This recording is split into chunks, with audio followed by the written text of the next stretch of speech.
Today we're breaking down Act 2, Scene 4 of Twelfth Night, focusing on Duke Orsino, a man who's arguably more in love with the absence of his love than the person himself. We're going to analyze Feste's brilliant musical critique of the Duke, specifically examining how the metaphors of changeable taffeta and opals perfectly expose Orsino's radical, shifting mutability. Cut back to Orsino, Viola, and we'll replay the same scene we've seen before. Give me some music. Now, good morrow, friends. Now, good Cesario, blah, blah, blah.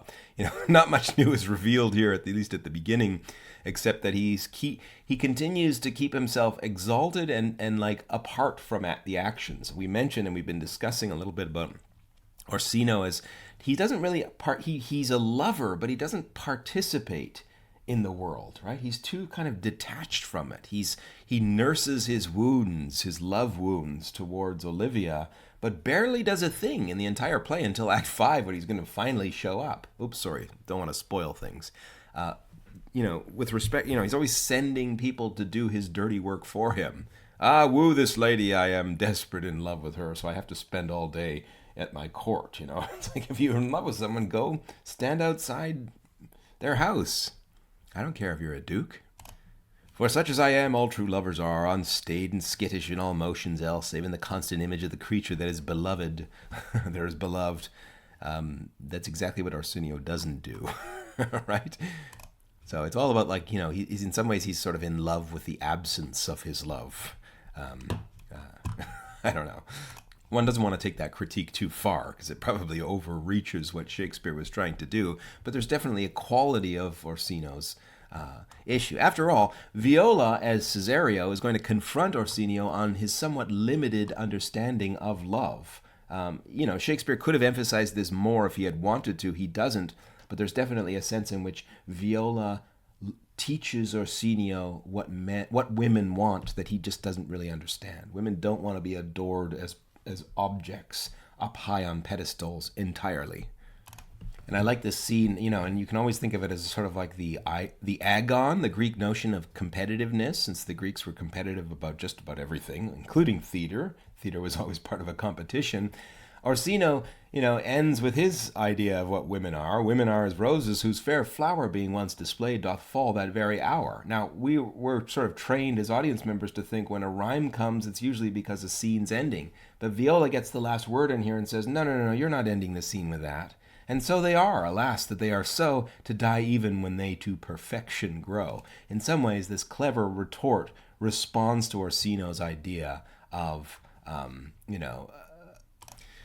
that is, if Orsino thinks that women are merely like flowers, so they're adored like Parnassian marble from afar, but the moment you have them, the moment you ravish them, they turn into, their petals fall, the petals of their virginity. I mean, there's a quality to Orsino's love, which is the problem of male desire in general, that Viola is sort of trying to fix, while at the same time trying to fix herself up.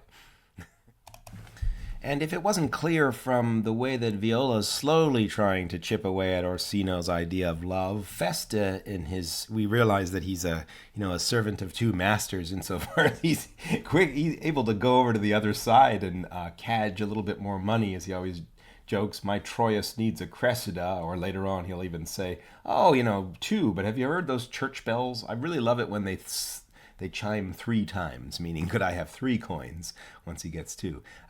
But he sings this beautiful song, Come Away Death, which Orsino calls the song we had, that the spinsters and the knitters in the sun, to go back to this idea of weaving and knitting as storytelling, but also telling tales. And Feste says, after he sings it, come away death, and the sad cypress let me be laid. There was this paradox of one wanting to listen to sad songs when one's in love because one feels unrequited, perhaps. Now the melancholy God protect thee, and the tailor made thy double of changeable taffeta, for thy mind is very opal. I would have men of such constancy put to sea, that their business might be everything and their intent everywhere, for that's it that always makes a good voyage out of nothing. This is like a funny metaphor for in some ways, the play itself and comedy. But he's changeable taffeta and an opal, which the lines, he has a quality of iridescence, but also changeability, right? A silk so woven of various colored threads that its color shifts with changing perspective, and an opal as an iridescent precious stone that changes color when seen from various angles and different lights. There's a sense in which Feste is calling Orsino out on his changeability, his mutability, his inability to be satisfied with what he has but always want something different. And of course, it's people like Feste who make their money on such figures, who are inconstant, who always give coins. First, they want a happy song, then they want a sad song. Orsino is incapable, more or less, of thinking of anything other than just sending Viola off again, right? And trying again for his love. Feste hits the nail right on the head. Orsino's mind is an opal, changing color purely depending on the angle of his own self-indulgent melancholy. He doesn't want to participate in the real world. He wants to nurse his wounds from the safety of his court. Let me know what you think of Orsino's dramatic posturing down in the comments.